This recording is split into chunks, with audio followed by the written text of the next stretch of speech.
Hello friends, welcome to board exam target. कैसे हैं आप सभी लोग? Hope you all are fine. हमने पिछली बार जेनेटिक्स शुरू किया था, ठीक है। जेनेटिक्स में कुछ चीज़ें हमने बताई थी, आज हमें उसको कंटिन्यू करना है। उसके पहले एक बात मैं आपसे कहना चाहूँगी कि सभी घरों में हमने एक चीज़ देखी होगी कि जो दादा पेरेंट्स, कुछ गुण ऐसे होते हैं बच्चों में जो पेरेंट्स के नहीं होते हैं लेकिन उनके ग्रैंड फादर के होते हैं या ग्रैंड मदर के होते हैं। ऐसे गुण सभी बच्चों में देखे गए हैं। हर घर में इस तरह की चर्चा होती है कि हाँ, इस बच्चे का ये गुण इनके दादा से मिलता है, इनके पापा पे नहीं गया, ये दादा पे गया है ये गुण। तो इस तरह की जो चीज़ें होती हैं, ये सब चीज़ें भी जेनेटिक्स के थ्रू ही कंसीडर की जाती हैं। कैसे की जाती हैं? Law of segregation. हमने पिछली बार मेंडल लॉ स्टार्ट किए थे। इस बार हम दो लॉ उसके पढ़ेंगे, law of segregation and law of independent assortment. इसके पहले हमने जो पीछे का पढ़ा है, पहले हम उसको रिवाइज कर लेते हैं। पीछे हमने क्या क्या चीज़ें पढ़ी थी? सबसे पहले हमने पढ़ा था हेरिडिटी और इनहेरिटेंस में क्या डिफरेंस है।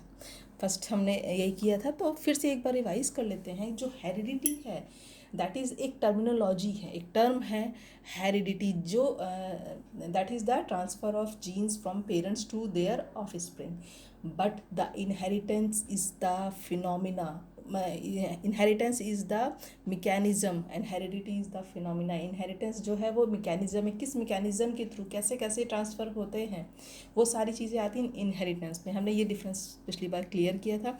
उसके बाद हमने देखा था विलियम बेटसन, जिन्होंने ये टर्म जो है वो कॉइन किया था। सबसे पहले ये टर्म कॉइन किया था विलियम बेटसन ने 1906 में कॉइन किया था। फिर ग्रेगर जॉन मेंडल आए थे, जिनको सभी लोग जानते हैं, ऑलमोस्ट सभी लोग इनसे वाकिफ़ हैं, सभी लोग इनको जानते हैं, ठीक है। ग्रेगर जॉन मेंडल को, इनके बारे में बहुत डिटेल में नहीं जाऊंगी, लेकिन कुछ चीज़ें हैं जो इनकी रिसर्च से बहुत इंपॉर्टेंट है। जैसे कि why garden pea, garden pea इन्होंने क्यों चूज़ किया था, ये सब एग्ज़ाम्स में बहुत आता है। एक बार इसको देख लीजिएगा क्या क्या रीजंस हैं। क्योंकि इजीली ग्रो करता है, सेल्फ फर्टिलाइजेशन, क्रॉस पॉलिनेशन, सब चीज़ें इसमें अलाउ होती हैं, इसलिए ये इन्होंने कंसिडर किया था। एक बहुत इंपॉर्टेंट चीज़ थी कि इसमें pollination by insect, wind and insect, ये रिस्ट्रिक्ट होता है, ये चीज़ें नहीं हो पाती हैं, इसलिए इजीली इस पे रिसर्च करना बहुत इजी हो जाता है। इसके अलावा फिर आया था कि कौन कौन से कैरेक्टर्स इन्होंने चूज़ किए थे। 7 कैरेक्टर्स चूज़ किए थे मेंडल ने। ये सातों कैरेक्टर्स बहुत इंपॉर्टेंट हैं एग्ज़ाम में, इन सब चीज़ों पे ज़रूर फोकस किया जाता है। इसके बाद आप देखिएगा कि 3 साइंटिस्ट के नाम बहुत इंपॉर्टेंट थे, Carl Correns, Hugo de Vries and Tschermak. ये तीनों के नाम इसलिए इम्पोर्टेंट है क्योंकि तीनों ने ही जेनेटिक्स के, ग्रेगर जॉन मेंडल के जो रिसर्च थी, जो इनके रिजल्ट्स थे, उसको रीडिस्कवर्ड किया था, ठीक है। इतनी चीज़ें कवर करने के बाद हम आए थे मेंडल्स लॉ पे। 2 लॉ थे, law of segregation, law of independent assortment, और इन्होंने एक फिनोमिना दिया था डोमिनेंसी का, डोमिनेंस का फिनोमिना इन्होंने दिया था। इसके बाद हमने कुछ टर्मिनोलॉजी देखी थी, जैसे यूनिट फैक्टर और जीन्स। आज की डेट में हम इसको जीन बोलते हैं, लेकिन उस टाइम पे इसको यूनिट फैक्टर बोला गया था। इसके बाद और एक जीन जो है वो एक कैरेक्टर के लिए रिस्पॉन्सिबल होता है, ये बात हुई थी। फिर एलील्स, हर जीन के मिनिमम 2 एलील्स होते हैं, 2 एलील्स होते हैं जो एक जीन को रिप्रेजेंट करते हैं मिनिमम, कि आज की डेट में मोर देन 2 और मोर देन 3 भी आ चुके हैं। कहीं बहुत सारे केसेस इस तरह के आ गए। होमोजाइगस एलील्स क्या होते हैं? होमोजाइगस मतलब एक ही जैसे दिखने वाले, होमोजाइगस कैपिटल टी मैंने बताया था ये चीज़ें। हेट्रोजाइगस पे हम आए थे। हेट्रोजाइगस 2 अलग अलग तरह के एलील्स होते हैं, जैसे कैपिटल टी और स्मॉल टी अलग अलग तरह के हैं, तो हेट्रोजाइगस। फिनोटाइप बताया था कि फिजिकली जो चीज़ जैसे दिखती है that is called phenotype. And genotype, जब हम उसकी जीनिक स्टडी करेंगे, जेनेटिक स्टडी करेंगे, तो जो चीज़ सामने आएगी that is the genotypic character. Then phenomena of dominance हमने बताया था कि फर्स्ट पीढ़ी में अगर कोई डोमिनेंट करेक्टर का क्रॉस होता है, रिसेसिव करेक्टर के साथ होता है, तो फर्स्ट पीढ़ी ऑलवेज फिनोटिपिकली भी डोमिनेंस, हमेशा रिसेसिव कैरेक्टर भी साथ में होगा, लेकिन पहली पीढ़ी जो होगी वो डोमिनेंस ही शो करेगी। जो डोमिनेंट कैरेक्टर है वही पहली पीढ़ी में दिखाई देगा, जीनोटिपिकली नहीं, फिनोटिपिकली दिखाई देगा। तो अब हम स्टार्ट करते हैं लॉ ऑफ सेग्रीगेशन। इस लॉ ऑफ सेग्रीगेशन को हम law of purity of gametes भी बोलते हैं। हम देखेंगे कि क्यों बोलते हैं। अच्छा, उसके पहले एक चीज़ और बता दें कि फिनोमिना ऑफ डोमिनेंसी जो है that is not the universally accepted law, ये नहीं है। क्यों नहीं है? क्योंकि आज की डेट में इनकम्प्लीट डोमिनेंस, को डोमिनेंस, इन सबके एग्जाम्पल्स प्रेजेंट हैं। इसको भी हम आगे आपके सिलेबस में है तो हम देखेंगे, इसीलिए ये यूनिवर्सली एक्सेप्टेबल फिनोमेना नहीं है। फिर आते हैं लॉ ऑफ सेग्रीगेशन पे, जिसको हम law of purity of gametes, gametes की प्योरिटी भी कहते हैं। Law of splitting of hybrids, hybrids दो चीज़ों से मिलकर के बने होते हैं, उसकी स्प्लिटिंग भी कहते हैं। अकॉर्डिंग टू दिस लॉ, इस लॉ में क्या होता है, इन F1 जनरेशन में और हाइब्रिड, F1 जनरेशन में हाइब्रिड ही बनता है, दो तरह के गैमेट्स को मिला करके बनता है तो वो हाइब्रिड होता है।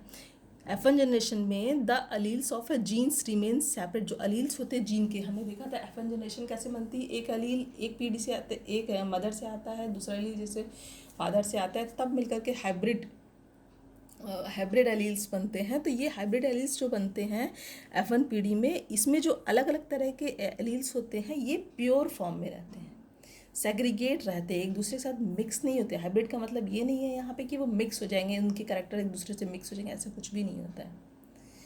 ये एकदम प्योर फॉर्म में रहते हैं, सेग्रीगेट रहते हैं, मिलते नहीं है, सेग्रीगेट रहते हैं, इसीलिए इसको लॉ ऑफ सेग्रीगेशन बोलते हैं। Law of purity of gametes, pure form में रहते हैं गैमीट में भी, गैमीट बनने के बाद भी उसमें प्योर फॉर्म में रहते हैं, ठीक है, प्योर फॉर्म रहते हैं। And do not contaminate with each other, एक दूसरे से कंटामिनेटेड नहीं होते हैं।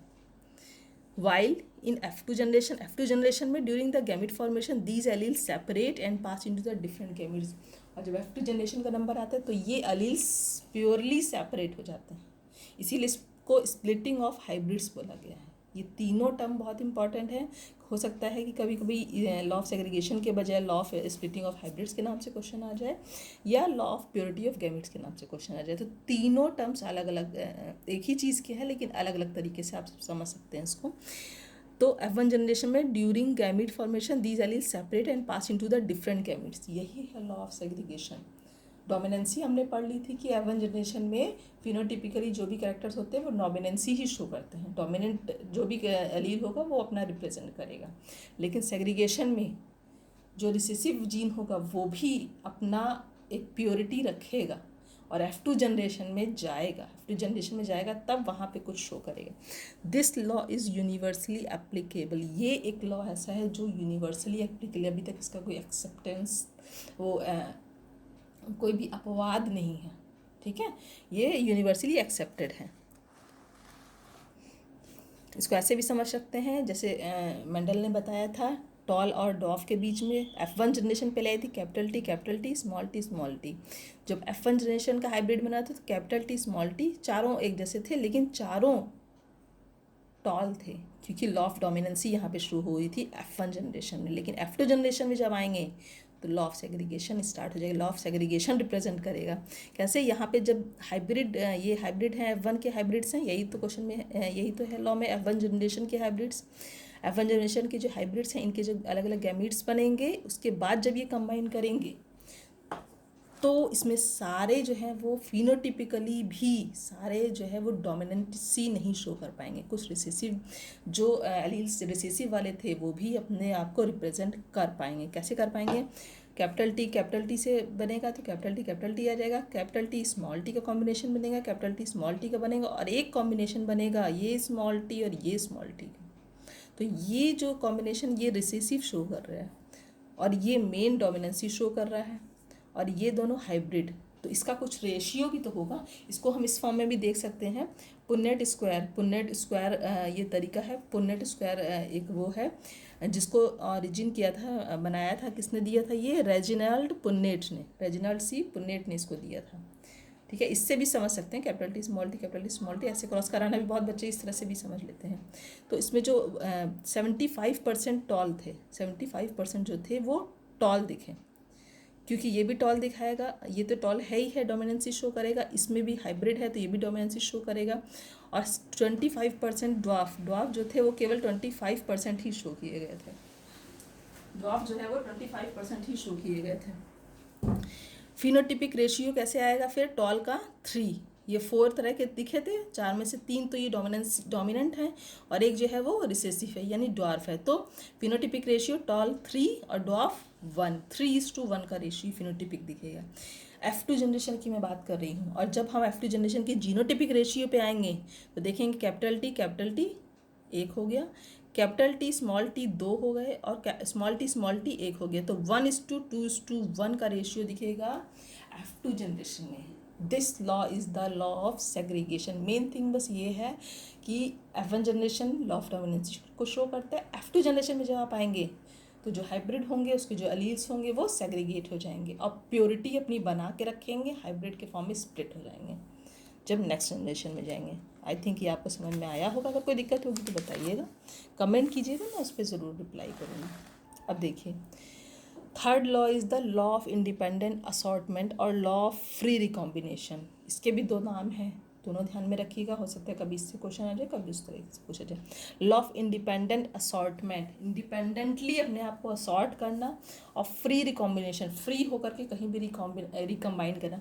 एक्चुअली में लॉ ऑफ सेग्रीगेशन और लॉ ऑफ इंडिपेंडेंट असॉर्टमेंट दोनों में बहुत डिफरेंस नहीं है। एक मेजर डिफरेंस सिर्फ ये है कि लॉ ऑफ सेग्रीगेशन जो दिया गया था वो मोनो हाइब्रिड क्रॉस के लिए दिया गया था, जहाँ एक ही करेक्टर कंसीडर किया गया था किसी भी चीज़ का, जबकि लॉ ऑफ इंडिपेंडेंट असॉर्टमेंट जो है वो 2 कैरेक्टर्स दिखाता है। डाई हाइब्रिड क्रॉस के लिए ये अप्लाई होता है। बस ये एक मेजर डिफरेंस है, बाकी दोनों में कोई बहुत खास डिफरेंस नहीं है। ये क्या कहता है? It states that the alleles of 2 different genes segregate independently. ये भी वही बात कहते हैं, दो, अब इसमें चूंकि 2 जीन लिए गए हैं, उसमें 1 जीन लिया गया था, 1 करेक्टर 1 जीन था, इसमें 2 करेक्टर 2 जीन है, तो 2 जीन ये भी सेग्रीगेट F2 पीढ़ी में क्या करेंगे? इंडिपेंडेंटली सेग्रीगेट करेंगे, डोंट अफेक्ट ईच अदर, एक दूसरे को अफेक्ट नहीं करेंगे इन द सेम गैमीट में।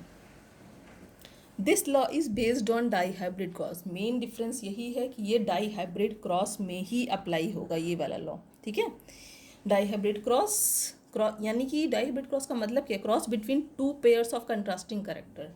जो करेक्टर्स हैं वो 2 करेक्टर्स लिए जाएंगे, जबकि मोनो हाइब्रिड क्रॉस में 1 करेक्टर लिया जाता था, इसमें 2 करेक्टर लेकर के बात की जाएगी। वहाँ पे ये इंडिपेंडेंट असॉर्टमेंट का लॉ अप्लाई होगा। अगर 1 करेक्टर लिया गया है मोनो हाइब्रिड क्रॉस है तो उसे लॉ ऑफ सेग्रीगेशन अप्लाई होगा। In this cross 2 genes produce 4 different types of gametes. 2 gene लेंगे तो 4 डिफरेंट टाइप्स ऑफ गैमीट्स बनेंगे। कैसे बनेंगे अभी मैं यहाँ पे बताऊँगी आपको। इन इक्वल प्रपोर्शन में, बराबर प्रपोर्शन में 4 डिफरेंट गैमीट्स बनेंगे। These gametes produce 16 possible zygote, 16 zygote possibly बनेंगे। ये लाइन ज़रूर नोट करिए क्योंकि ये एग्जाम